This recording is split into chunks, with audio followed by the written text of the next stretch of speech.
जिसकी महिमा आती है उसका अपनापन होता है, जिसमें अपनापन होता है उसी की महिमा आती है। तो सबसे महत्वपूर्ण बात यह है कि हमें अपने में अपनापन हो, पर में अपनापन हो रहा है, पड़ोसी में अपनापन हो रहा है। देह को जिस तरह से अपना मानता है, एक बार उस देह से भिन्न उन्हें अपने आत्मा को या अपने स्वरूप को अपना मान करके देखे कि हूँ कौन आखिर में, तो वो जीव फिर सिद्ध दशा को प्राप्त कर लेता है। वह सिद्ध दशा परम शांत अवस्था है, पूर्ण स्वाधीन अवस्था है। और इस स्वाधीन अवस्था को ही उन्होंने क्या कहा है, सुख का हेतु बताया है। जैसा सिद्ध परमात्मा परम सुखी क्यों है, कहा कि स्वाधीन है। ये सब स्वाधीन होने से सुखी है, ये बात तो समझ में नहीं आई। तो मनिराजों को उदाहरण देकर ये बतला दिया। भाई आप मनिराजों को देखो कि क्या देखे मनिराजों को, कि आप मनिराजों को देखो कि वे महामनिराज प्रतिकूल परिस्थितियों में भी स्वाधीन रहने के कारण उसको दुख नहीं मानते। ये मनिराजों का स्वरूप है। प्रतिकूल परिस्थितियों में दुख क्यों नहीं मानते, ये स्वाधीन है उसको भोगने के लिए। तो भाई जब जगत में रहने वाले महामुनिराज ही दुख रूप परिस्थितियों में भी स्वाधीनता के कारण सुख अनुभव करते हैं, तो सिद्ध परमात्मा के तो देह राग विकार कर्मादि की किसी प्रकार की पराधीनता नहीं रही है। पूर्णतः स्वाधीन हो जाने से वे सिद्ध परमात्मा अनंत सुखी क्यों नहीं होंगे, अर्थात वे अनंत सुखी अवश्य होंगे ही होंगे। इस तरह से इन्होंने यहाँ सिद्ध परमात्मा को केवल आनंद रूप ही सिद्ध कर दिया कि वे सिद्ध परमात्मा आनंद रूप ही है। ठीक है, 240 पेज पर जो ये चर्चा चल रही थी, तत्व दृष्टि की अपेक्षा जगत के जीव दुखी है। तत्व दृष्टि से नहीं देखो आपको जगत में जीव सुखी भी दिखेंगे। अरे राम, अरे जगत के जीवों के सुख की क्या बात करें, मुझे लगता है कि हम ही सुखी है, ऐसा लगता है। हमारे को क्या तकलीफ है, हमारे को परेशानी क्या है, हमें तो कोई परेशानी नहीं, हमें कोई तकलीफ ही नहीं, हमें कोई कष्ट ही नहीं। ऐसे ही जगत के जीव जो बाहरी अनुकूलताओं में रहते हैं, वे जीव भी सुखी दिखाई देते हैं। लेकिन कह रहे हैं आप तत्व दृष्टि से देखो, आप जिन जीवों को देख रहे हो उनको तत्व दृष्टि से देखो। तो जब आप उन्हें तत्व दृष्टि से देखेंगे तो जगत के जीव दुखी दिखाई देंगे। मतलब असली वास्तव में आप सूक्ष्मता में जाकर के देखो तो पता लगेगा कि वे सुखी नहीं है। ऊपर ऊपर से देखने पर दूर के लोग सुहावने, ऐसी जो बात कहते हैं अपन, दूर से अच्छे लग रहे हैं, बस उनके थोड़ा बहुत भी अंदर में जाकर के देखोगे तो अंदर में कषायों की ज्वालाओं में जल रहे हैं। अंदर में इतनी पीड़ा है उनको, इतनी वेदना है। शारीरिक वेदना हो चाहे ना हो, क्योंकि शारीरिक वेदना तो पाप कर्म के उदय से दिखाई देती है, और शारीरिक वेदना होने पर तो जगत के जीव भी देख लेते हैं कि दुखी है। लेकिन शारीरिक वेदना तो कुछ ना हो, बाहर में अनुकूलता है तभी दिखाई देती हो, लेकिन अंदर में जो मानसिक पीड़ा है वो तो दिखती नहीं। सामने बैठा हुआ व्यक्ति मुस्कुराता हुआ दिखाई दे रहा है, लेकिन उसके भीतर में, हृदय में कितनी टेंशन है ये उसकी मुस्कुराहट से पता नहीं लगती है। पता नहीं लगती उसके अंदर ही अंदर क्या चल रहा है। बाहर से मुस्कुराता हुआ दिखाई देवे और अंदर में अत्यंत तीव्र क्रोध हुए, अंदर में तीव्र कषाय हुए, अंदर कषायों की ज्वाला में जल रहा हुए, ये बात हमें पता नहीं लग सकती बाहर से देखने पर। तो किसे पता लगती है कि आप तत्व दृष्टि से देखो। तत्व दृष्टि का मतलब वस्तु स्वरूप की अपेक्षा, तत्व दृष्टि का मतलब ये है कि आगम की अपेक्षा देखो आप, तो बात स्पष्ट ख्याल में आएगी आपको कि क्या कहता है आगम। आगम में क्या बात कही कि आगम ने स्पष्ट रूप से कहा है कि या संसार में जीव सुखिया कोई नजर नहीं आता, ये आगम की स्पष्ट बात है कि संसार में कोई भी जीव सुखी होता ही नहीं है ही नहीं। जो संसार विषय सुख हो तो तीर्थंकर क्यों त्यागे, और काहे को शिव साधन करते संयम सो अनुरागे। यदि संसार दशा में सुख होता तो फिर तीर्थंकर परमात्मा का त्याग क्यों करते, चक्रवर्ती आदि से छोड़ करके क्यों चले जाते। 6 खंड की विभूति जिनके पास में है, ऐसे चक्रवर्ती भी इसे छोड़ करके चले जाते। अपार वैभव होते हुए भी देवगति के जीव जिनकी सुरक्षा में लगे, जिनकी व्यवस्था में लगे हुए हैं, ऐसे जीव भी इस वैभव को छोड़ करके चले जाते हैं। इसका मतलब उनको इस चीज में सुख दिखाई नहीं देता। जिन्हें सुख नहीं दिखता वे ये सब छोड़ करके चले जाते हैं, और जिनको इसमें सुख दिखाई देता है वे इसी में उलझे रहते हैं। हमें देवगति में सुख दिखाई देता है और देव मनुष्य पर्याय के लिए तरसते। अब देखो अब कैसी उल्टी बात है, देव लोकाई के लिए तरसते। अरे हाँ, ये मनुष्य जन्म तो वास्तव में बहुत गजब है, हमें ऐसा मनुष्य जन्म प्राप्त हो जाए। महिमा आती है मनुष्य जन्म की। और वो दीक्षा कल्याण के प्रसंग पर जब पालकी उठाने की बात आती है तो ये देव लोग ऐसा कहते हैं कि हमारा ये सारा वैभव ले लो, पूरा का पूरा वैभव ले लो हमारा, कुछ समय के लिए हमें मनुष्य पर्याय मिलेगा। लेकिन कैसे मिल सकती है? माने मनुष्य जीवन के कुछ क्षण भी देवों के संपूर्ण वैभव से बहुमूल्य है। कुछ क्षण भी, हम तो पूरी जिंदगी भोग रहे हैं मनुष्यों की, हम कीमत ही नहीं जानते हैं। हमें देवगति में सुख दिख रहा है, देवों को मनुष्यों में सुख दिखाई दे रहा है। कहने का मतलब ये सबको दूसरों की थाली में ही दिखता है, सबको दूर दूर ही सुख दिखाई देता है, वो सुखी वो सुखी वो सुखी। लेकिन भैया तत्व दृष्टि से देखो तो तत्व दृष्टि की अपेक्षा जगत के जीव दुखी ही है। तो कोई तो सुखी होगा कि उनमें सम्यक दृष्टि मुनि ही सुखी कहे गए हैं। कौन सुखी है? सम्यक दृष्टि हो, मुनि हो, माने जिनके पास सब कुछ है उनको यहाँ सुखी लोगों की श्रेणी में नहीं रखा। जिन्होंने सब कुछ त्याग कर दिया है उन्हें यहाँ सुखी लोगों की श्रेणी में रखा है। कौन सुखी है? जिन्होंने सब कुछ छोड़ दिया है वो है सुखी व्यक्तियों की श्रेणी में। तो सिद्ध तो केवल आनंद रूपी है, वहां तो प्रतिकूलता भी कुछ भी नहीं। माने सिद्ध अवस्था क्योंकि संसार अवस्था से पार अवस्था है, इसलिए वही आनंद रूप अवस्था है। इस तरह से यहाँ सिद्धों की चर्चा करते हुए, सिद्धों का वर्णन करते हुए इस ग्रंथ का एक प्रकार से समापन कर दिया गया। अब आचार्य देव यहाँ ग्रंथ के अभ्यास का फल बताते हैं। खत्म कर दिया हमने, जो बात कहनी थी उनको सब हमने कह दी। अब क्या कह रहे हैं? अब ये कह रहे हैं जिस व्यक्ति ने ये ग्रंथ पढ़ा हो, जिस व्यक्ति ने ये सुना हो, जिस व्यक्ति ने इसका आद्योपांत स्वाध्याय किया हो, तो क्या फल मिलेगा? ये आचार्य देव भी सब गजब करते हैं। सभी आचार्यों ने ये सब ग्रंथ से जो होने वाला लाभ है इसके पठन से, ये सबसे अंत में जाकर के दिया। कि पहले ही कह देते तो लोग कम से कम पढ़ने के लिए तो तैयार होते। लाभ बता देते तो पहले पढ़ने की रुचि जागृत होती ना, अंत में जाकर के बता रहे। अरे भैया ये लोग भी लालची लोगों के लिए नहीं है। जिन्होंने पूरा पढ़ लिया हो, अब उनको यदि ऐसा अंदर में लगता हो ये यार हमने भी काय में टाइम बेकार कर दिया, पहले बता दे इसका मतलब फल के लालच में पड़े। हाँ आप चलो जाए। देखिए ग्रंथ को पूर्ण करते हुए ग्रंथ की आज्ञानुसार प्रवर्तन करने का फल आगामी छंद में बताते। मतलब ग्रंथ का नहीं, ग्रंथ की आज्ञानुसार प्रवर्तन करने का फल, अकेला पढ़ने का ही नहीं, इसका अभ्यास करें।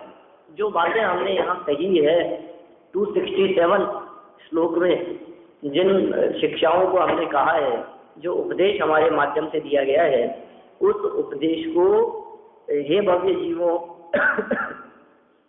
आप आज्ञानुसार उसका पालन करो और उस रूप प्रवर्तन करो। उसका नाम आत्मानुशासन है ना ग्रंथ का नाम। आत्मानुशासन मतलब अपने आप पर कंट्रोल। आत्म माने मैं, अनुशासन स्वयं ही स्वयं के ऊपर अनुशासन करें, किसी और के ऊपर नहीं। दूसरे पर अनुशासन की बात नहीं है। दूसरे पर क्या चलानी है हमें? दूसरे पर कुछ कर भी नहीं सकता, लेकिन अपने आप के ऊपर कंट्रोल करे, अपने आप को संभाले, अपने आप के जीवन को संभाले, अपने आप के जीवन को सुधारे। उसका नाम है आत्म अनुशासन। तो हुआ कि नहीं पूरा आत्म अनुशासन पढ़ने के बाद में अनुशासन आत्मा पर कि नहीं, जो बातें कही है उस अनुसार प्रवर्तन करे तब अनुशासन। तो इसका फल आगामी शब्द में बताते हैं। मालिनी शब्द है।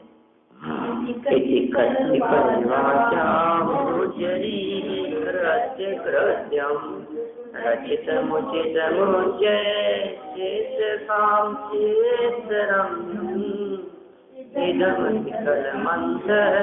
सततं चिन्तयतः सपदि विपदवेदामाश्रयन्ते श्रियं ते।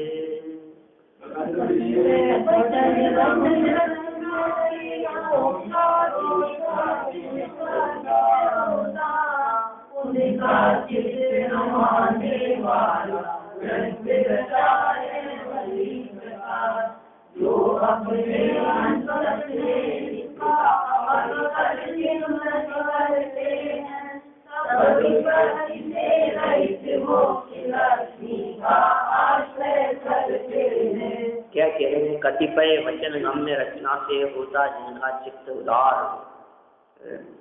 वचन गम्य रचना से, जो रचना यहाँ कही गई है उससे उदार चित्त वाले उनका क्या होता है? चित्त, उनका चित्त रमाने वाला ग्रंथ रचा है वही प्रकार।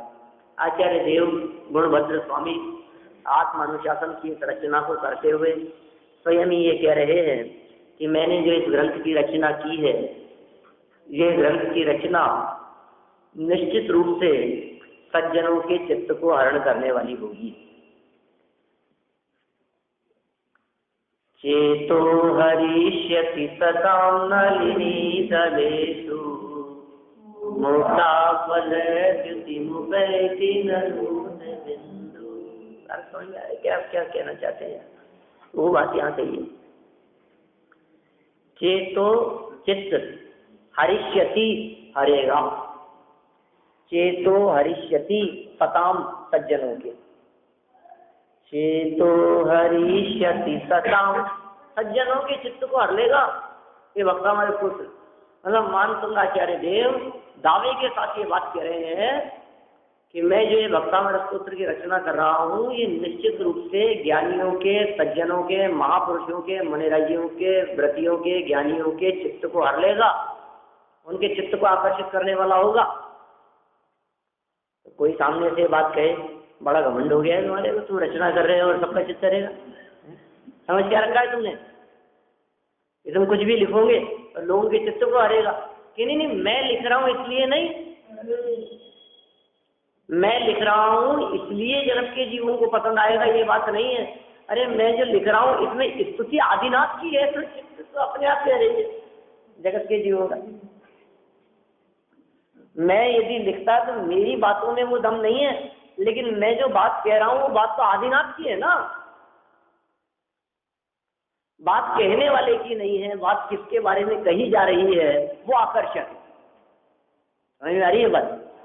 तो नलिनी दलेषु मुक्ता फले द्युतिम, माने कमल के पत्तों के ऊपर पड़ी हुई उद बिंदु, जल की बूंद भी मोती की तरह चमकती है। जल की बूंद में कहा सामर्थ्य की वो मोती की तरह चमके, तो जिसका आश्रय लिया है उस वजह से चमक रही है। जल की बूंद में क्या सामर्थ्य मोतियों जैसे चमके? आश्रय किसका लिया है? उससे चमक रही है। तो मैं जो कह रहा हूं कि ये जो भक्तामृत स्तोत्र की रचना की जा रही है, ये स्तोत्र सज्जनों के चित्त को हारेगा, तो ये मेरे द्वारा की गई रचना में कुछ दम नहीं है, लेकिन इसने इस रचना ने आश्रय किसका लिया है? तो हरे चित्त को हरेगा। ऐसे ही ये कह रहे हैं आचार्य देव यहाँ, उनका चित्त रमाने वाला ग्रंथ रचा है वली प्रकार, जिनका चित्त उदार, जिनका उदार चित्त है, ऐसे ज्ञानी, सबके चित्त को नहीं, जिनका उदार चित्त है, ऐसे ज्ञानियों के चित्त को उनका चित्त रमाने वाला, उनके चित्त में रमण कराने वाला ग्रंथ रचा है। ये ग्रंथ की हमने रचना की है भली प्रकार, बहुत भली प्रकार हमने इस ग्रंथ की रचना की है। वचन गम्य रचना है। किसके लिए रचना की है? कि ज्ञानियों को निश्चित रूप से पसंद आएगा और अज्ञानियों को तो बुरा ही लगेगा। अरे भाई देखो, कोई व्यक्ति जिसका काम ही चोरी करना हो, जेब काटना हो, अब उसको यदि उपदेश दिया जाए कि जेब काटना, चोरी करना बुरा काम है, तो कहेगा यार मेरे काम पे लात मारता है, पेट पे लात मारते, उसको थोड़ी ना पसंद आएगी ये बात।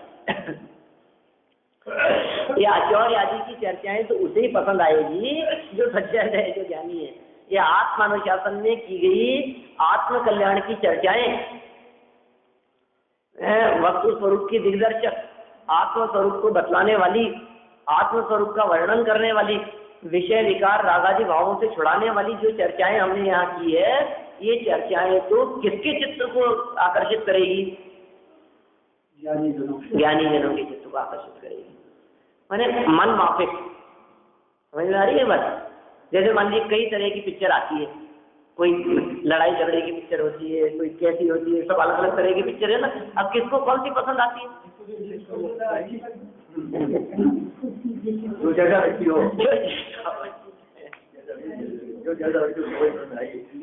अलग अलग है ना।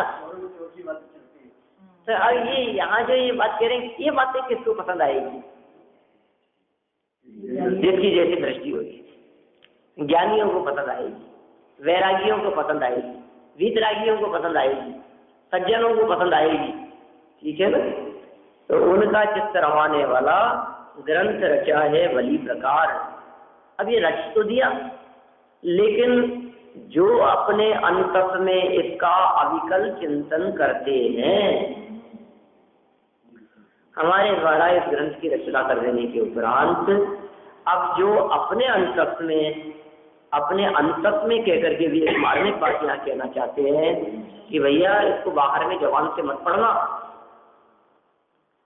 अंतर में चिंतन करना। जो ग्रंथ हमने यहाँ लिखा है, इस ग्रंथ को पढ़ करके ऐसा मत समझ लेना अब तो मैंने मोक्ष, ये तो पढ़ लिया था, अब तो मेरे को मोक्ष लक्ष्मी का आश्रय करते हैं। अब तो आचार्य देव ने टिकट दे दिया मेरे को, अगर बीच बीच में आप लोगों का छूट गया हो तो अब मैं नहीं कह सकता कुछ, मैंने तो पूरा पढ़ा है। आप कभी आए कभी नहीं आए, आपका छूट गया हो तो अलग बात है। मैंने तो शुरू से आखिरी तक पढ़ा है ना, कि आचार्य देव ने टिकट दे दिया आपने कि मोक्ष लक्ष्मी का आश्रय करते हैं जो अविकल पढ़ते हैं, जो इसका पूरा आपके पंथ पढ़ ले उसे मोक्ष लक्ष्मी की प्राप्ति होगी। लेकिन ये कह रहे हैं पढ़ने से नहीं, चिंतन की बात कर रहे हैं। तो ऐसे लगता है जैसे सम्य शिखर जी की वंदना करके ये कहता है, एक बार बंदे जो कोई साई नरक पशुपति, अब तो मेरी नरक प्रियंस कट गई, तो मैं जाया सम्य शिखर जी क्या, मैं सम्य शिखर जी की वंदना करके आ गया, अब न तो मेरे को त्रियंच गति मिलेगी और न मेरे को नरक गति मिलेगी, अब तो देव गति का टिकट नक्की हो गया अपना। उसमें ये जोड़ दिया भाव से वो चिंतन वाली बात आ गई। क्या अगर तुम्हारे को इस तरह का भ्रम नहीं हो जाए, तुम्हें यदि इस तरह का भ्रम लग रहा हो कि भाई इससे मेरा कल्याण हो गया है, तो इस भ्रम में मत रहना, इस धोखे में मत रहना। ये कह रहे हैं वो त्रियंच और नरक गति जो कटती है वो भावों सहित वंदना करने वाले की कटती है। डोली वाले तो महीने में 20 वंदना करते हैं, 20 चक्कर लगाते हैं ऊपर। हाँ, तो उससे थोड़ी ना फल मिलता है। आप आप दौड़े जाओ और किलोमीटर इतने का रन लगाओ, भागते दौड़ते हुए, अब थक रहे हैं और हाल बेहाल हो रहा है, कदम बढ़ नहीं रहे, चला जा नहीं रहा है, उतरते समय तो ऐसा लगता है कि यार ये कुछ आता ही नहीं है कि क्या बात है। और पूछता रहता है कब, अब और कितना बच गया है, और कितना चलना पड़ेगा। तो तेरे परिणामों को तो देख, अब फिर तो ये सोचता है कि तेरे को नरक के रेंज नहीं मिले, ऐसा कैसे होगा? परिणाम कहाँ जा रहे हैं? बताओ मुझे, सम्मिल शिखर की वंदना करने वालों के कितनों के परिणाम अच्छे रहते हैं? करने से पहले तो बहुत अच्छे परिणाम रहते हैं, हम भी वंदना करेंगे क्या, और करने के बाद में 2-3 दिन तक यही लगता है कि अरे राम ये क्या हो गया।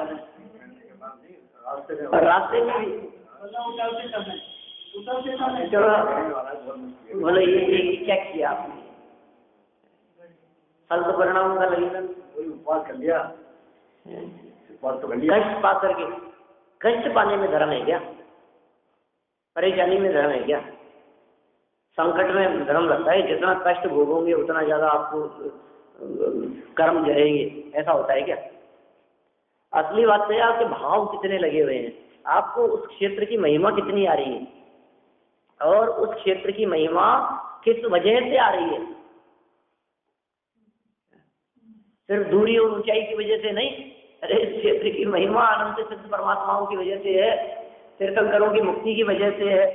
तो आपको तीर्थंकरों की महिमा, फिर तीर्थंकरों की मुक्ति की वजह से इसकी महिमा है, तीर्थंकरों की महिमा किसकी वजह से? यदि वे अनंत सुखी हो गए तो होंगे अपने घर, लेकिन नहीं, अनंत सुखी स्वयं तो हो गए और अनंत सुख का मार्ग बताया, इसलिए उनकी महिमा है। तो उन्होंने अनंत सुख का मार्ग बतलाया, उसे हमने अपनाया कि नहीं अपनाया? अब वहां जाकर उनकी बात ख्याल में आकर और उस चीज को अपनाए, अब सुखी होगा। ये असली भाव है। यही बात यहाँ कह रहे हैं कि आपने पूरे ग्रंथ को पढ़ा, लेकिन पढ़ करके अंत में इसका अविकल, विकल कहते हैं अपूर्ण और अविकल कहते हैं पूर्ण। जैसे विकलत्रय होते हैं ना, विकलेंद्रिय, विकलेंद्रिय कौन होते हैं? अपूर्ण इंद्रिया जिनकी 2 इंद्रिय, 3 इंद्रिय, 4 इंद्रिय जीव विकलेंद्रिय कहलाते हैं, और जो पंचेंद्रिय हैं उनको विकलेंद्रिय नहीं कहते। पूरा करने के लिए 4 पूरी डाल देते, तो कोई बात नहीं। तो विकल माने अपूर्ण और अविकल माने पूर्ण। तो जो अपने अंतरंग में इसका पूर्ण रूप से चिंतन करते हैं, माने आद्योपांत पढ़ करके उसका विचार चिंतन करते हैं, सब विपत्ति से रहित मोक्ष लक्ष्मी का आश्रय करते हैं। सारी विपत्तियों से रहित होकर ये मोक्ष लक्ष्मी का आश्रय करते हैं, सर्व विपत्तियों का से रहित हो जाते हैं, सारी विपत्तियां उनके मिट जाती हैं और मोक्ष रूपी लक्ष्मी का आश्रय करते हैं। माने आत्मा अनुशासन ग्रंथ की रचना सर्व विपत्तियों से निपटारे के लिए है। यहाँ ये जो आत्मा अनुशासन की चर्चा की है, ये विपत्तियों से बचाने के लिए है, संकटों से बचाने के लिए है। इस तरह से यहाँ 268 नंबर के श्लोक में ग्रंथ के अभ्यास का फल आचार्य देव ने बतलाया है। अर्थ पढ़ना है इसका, न ऊपर से किया है। क्या कह रहे हैं? कतिपय वचन रचना से उदार चित्त वाले, क्या कतिपय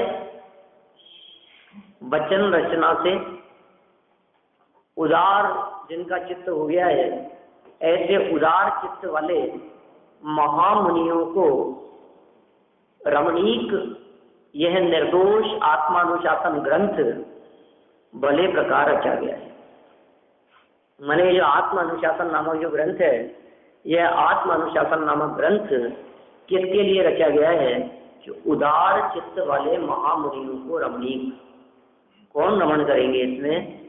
जिनका चित्त उदार है, ऐसे महामुनि, उनके लिए रमणीक, रमण करने योग्य स्थान है ये निर्दोष आत्मानुशासन ग्रंथ भले प्रकार रचा गया है।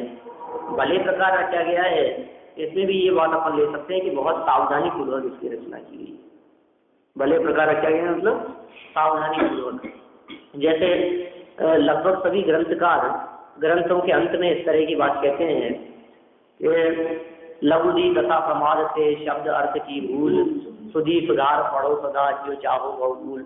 छेड़ाला की अंतिम पंक्तियां है, छठवीं डाल की अंतिम पंक्तियां, कि भाई यद्यपि हमने इसको लिखने में, इसकी रचना करने में, इसको बनाने में बहुत सावधानी रखी है, ठीक है ना, लेकिन फिर भी कहीं कोई चूक रह गई हो तो हम ज्ञानियों से निवेदन करते हैं कि वे इसको सुधार करके पढ़ें। तो कह रहे हैं हमने भी यहाँ तो बहुत सावधानी पूर्वक रचा है, भली प्रकार रचा है।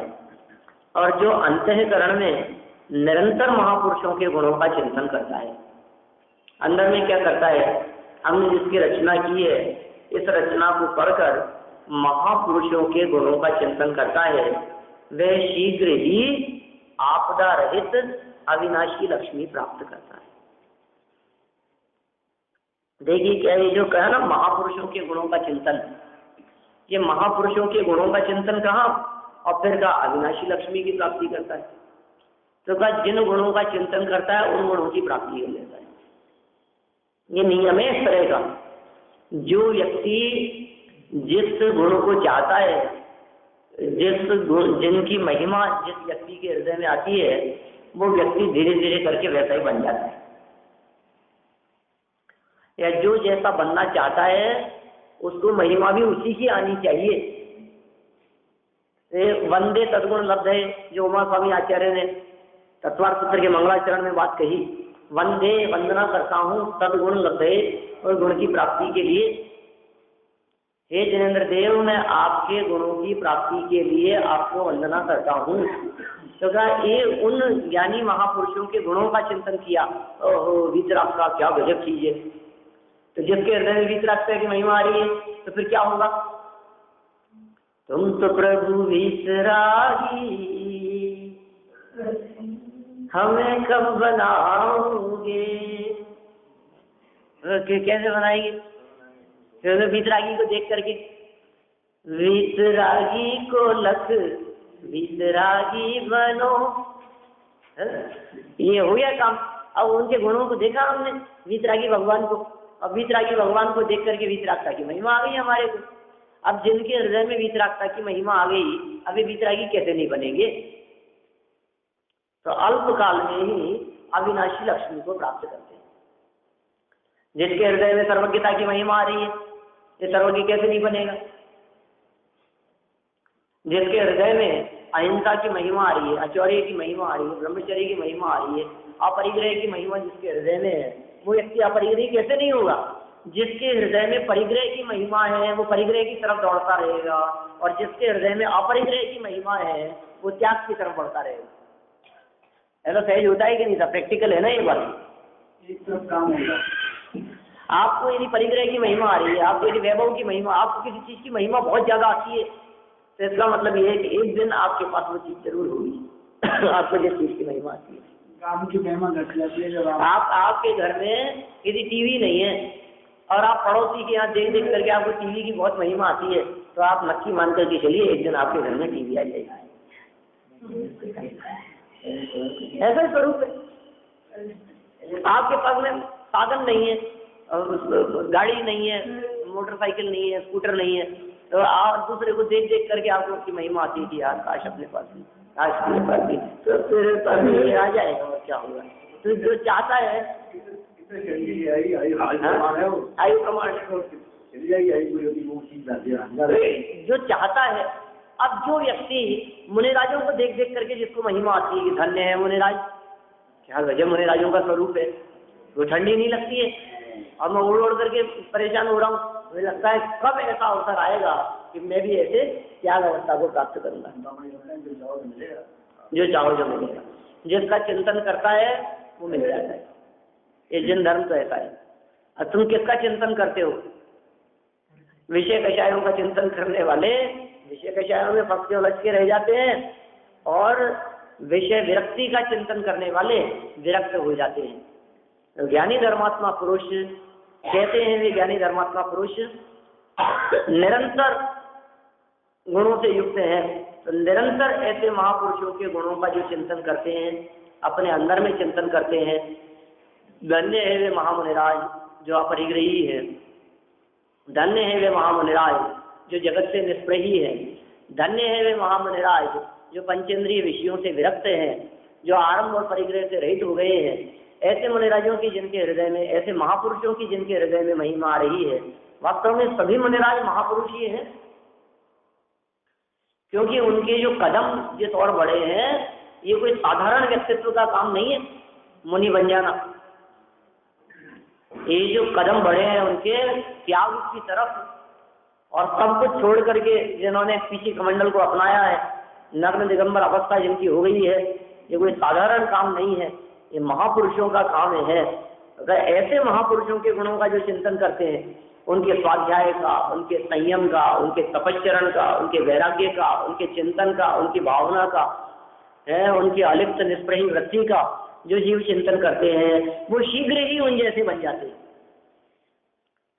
तुम जैसा बनने के कारण शरण तुम्हारी आया, उनके पास में जाता है, इसका मतलब उनकी महिमा आ रही है, उन जैसा बन जाएगा अल्पकाल में। वह शीघ्र ही आपदा रहित, काम करता है, आपदा रहित, संकट रहित, विपत्तियों रहित और अविनाशी। जैसा वर्तमान में तो विपत्तियां नहीं है, आगे विपत्ति आएगी तो कि नहीं आएगी, चिंता मत कर, आगे कोई विपत्ति नहीं आएगी, क्योंकि जिस अवस्था की बात कह रहे हैं वो अवस्था अविनाशी लक्ष्मी प्राप्त करता है। लक्ष्मी मतलब भी वैभव होता है, लक्ष्मी माने भी संपदा होता है, लेकिन जगत में कोई संपदा ऐसी नहीं है जो संपदा प्राप्त करने के बाद में छूटती ना जगत में। ये आत्म वैभव की बात कर रहे हैं, अंतरंग लक्ष्मी की बात कर रहे हैं, वो अविनाशी लक्ष्मी, उस लक्ष्मी का कभी विनाश नहीं होता। जिस लक्ष्मी की प्राप्ति शांतिनाथ भगवान ने की वो अविनाशी लक्ष्मी है, और जिस लक्ष्मी को छोड़ दिया तो नहीं छोड़ते तो थोड़े समय बाद में अपने आप छूट जाती। भरत जी ने, शांतिनाथ, कुंतुनाथ, अरनाथ, इन तीर्थंकरों ने 6 खंड की विभूति को छोड़ा, ठीक है, और ब्रह्मदत्त और सुभौम इन्होंने नहीं छोड़ा था, तो छूटी क्यों नहीं छूटी? ब्रह्मदत्त चक्रवर्ती ने छोड़ा नहीं था ना, तो छूटी क्यों नहीं? और सुभौम ने छोड़ा नहीं था, तो छूटी क्यों नहीं छूटी? कि आयु प्रमाण है, जीवन पूरा होगा अपने आप छूट जाएगी। आपके पास में जितना वैभव है, आपके पास जितनी संपदा है, घर बार महल मकान है, धन दौलत वैभव है, तिजोरियां हैं, लॉकरों में धन रखा हुआ है, ये आप छोड़ो, ये छूटना तो है। देखो कितना भी इकट्ठे कर लो आप, कितना साथ लेकर के जाएंगे, सब यही छूट जाएगा। और एक झटके से सब पता ही नहीं कहाँ का कहाँ धरा रहता है, न मालूम कौन सा कहाँ किससे कितना लेना, किसको कितना देना, और किसके पास में कितना है, कहाँ कितना पड़ा है, कौन सी एफडी और कब पूरी हो रही है, और कौन से क्या क्या लिए, सब खत्म, कोई कुछ लेना देना नहीं, सब एकदम चौपट हो गया सारा काम। नहीं मिलेगी, क्या पता मिलेगी कि नहीं मिलेगी, कुछ नहीं कहा जा सकता। तो अविनाशी लक्ष्मी, हम ऐसी लक्ष्मी की बात कर रहे हैं जिस लक्ष्मी का विनाश नहीं हुए। और आपका चित्त क्यों नहीं आकर्षित होगा उसकी तरफ? ये चित्त को आकर्षित करने की जो बात कही है, यह अविनाशी लक्ष्मी को देख करके चित्त आकर्षित कैसे नहीं होगा? अवश्य ही होगा। शीघ्र ही आपदा रहित अविनाशी लक्ष्मी प्राप्त करता है। कदाचित मतलब जो किए हुए हैं रचना, जो हमारे माध्यम से की है, कतिपय मतलब ये जो प्रस्तुत, ठीक है, प्रस्तुत जो रचना, वचन रचना जो हमारे माध्यम जो किया है, उपरोक्त समझ लो आप, नहीं वो अलग चीज, कटिबद्ध नहीं, कथित ऐसा। भावार्थ देखिए इसका, क्या बात कहना चाहते हैं आचार्य देव?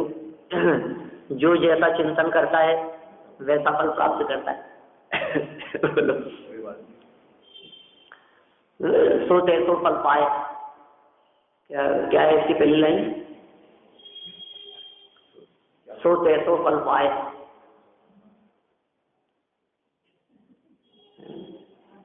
जो जैसो चिंतन करे सो तैसो फल पाए। इस तरह का ही कुछ है लाइन, इसके ऊपर वही लाइन।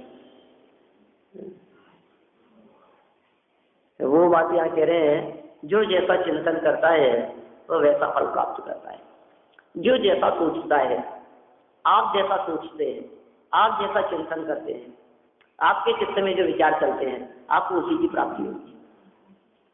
आपको यदि देवगति ज्यादा दिखती है तो आप देवगति में चले जाएंगे, और आपको यदि नरक दिखाई देता है तो आप नरक में चले जाएंगे।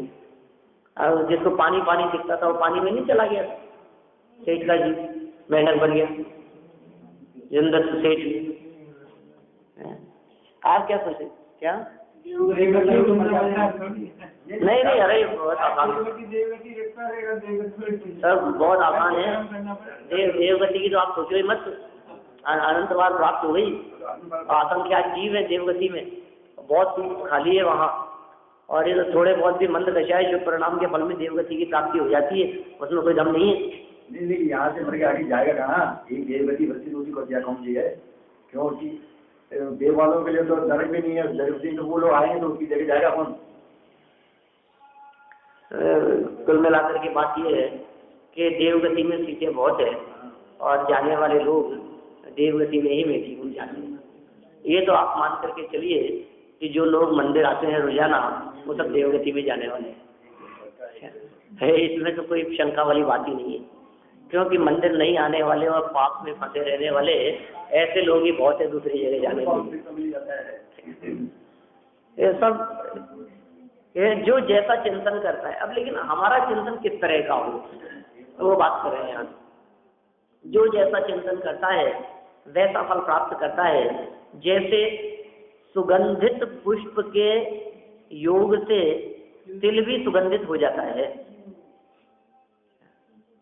सुगंधित पुष्प के योग से और पुष्पों के योग से यदि कोई अन्य कोई ऐसे पदार्थ हो, तिल शब्द का प्रयोग किया है, तिलादिक जैसे ऐसे जो पदार्थ हैं, मतलब वो उसकी संगति में है। ज्यादा लंबे समय तक यदि किसी चीज के साथ में वो पुष्प पड़ा रहे तो वस्तु भी सुगंधित हो जाती है। ऐसे ही कह रहे हैं, ज्यादा लंबे समय तक कोई व्यक्ति किसी को चाहता रहे तो फिर उसे उसकी प्राप्ति भी हो जाती है। जैसे सुगंधित पुष्प के योग से तिल भी सुगंधित हो जाता है, वैसे महापुरुषों के गुणों का चिंतन करने वाला स्वयं भी महापुरुष हो जाता है, स्वयं भी शुद्ध हो जाता है। महापुरुषों के गुणों का चिंतन कर रहा है तो स्वयं भी महापुरुष हो जाएगा। इसका सीधा सीधा समझना चाहिए, जब संगति का असर कहते हैं ना। आपके चित्त में महापुरुषों के गुण चल रहे हैं, इसका मतलब आप महापुरुषों के गुणों की संगति में है, आप भी महापुरुष बन जाएंगे। और सुगंधित पुष्प के योग से जिस तरह से अन्य वस्तु भी सुगंधित होती हुई दिखाई देती है, उसी प्रकार महापुरुषों के गुण भी सुगंधित पुष्पों के समान ही हैं। तो महापुरुषों के जो सुगंधित गुण हैं, जो पुष्प के समान सुगंधित गुण हैं, उनका चिंतन करने वाला स्वयं भी शुद्ध हो जाता है। इसलिए ये फार्मूला ध्यान रखना चाहिए अपने को, तो जो भावार्थ की पहली पंक्ति के अंदर दिया है, ये फार्मूला स्मरण रखने योग्य है। जो जैसा चिंतन करता है वो वैसा फल प्राप्त करता है। चिंतन जो फल तो परिणामों का रहेगा, परिणाम कैसे करता है? चिंतन में कोई आएगा, चिंतन में तो जैसो फल पाए, वैसी पहली लाइन है, बहुत प्रसिद्ध पंक्ति है, आप लोगों ने किसी को ध्यान नहीं है।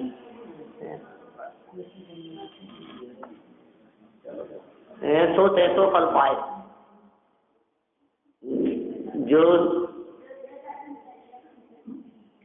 ऐसा तो नहीं जो जैसी करनी करे सो तैसो फल पाए।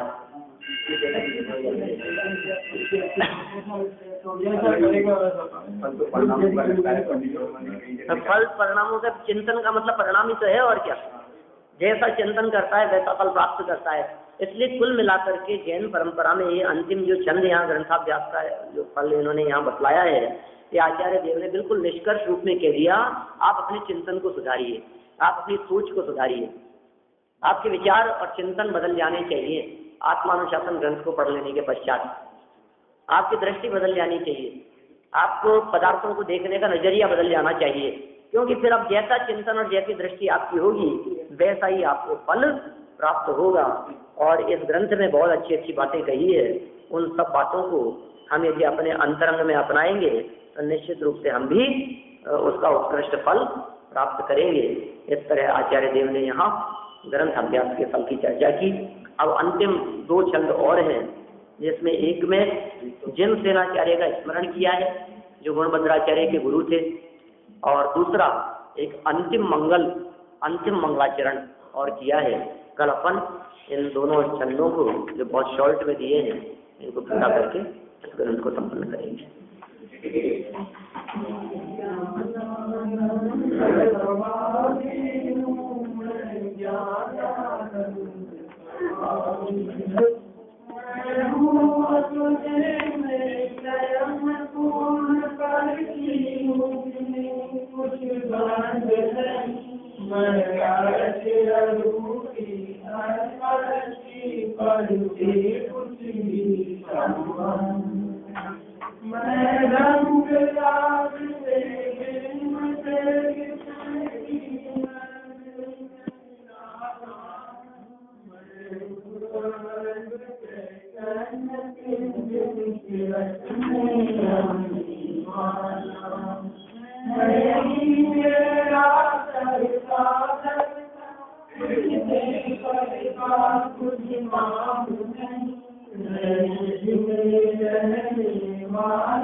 लोग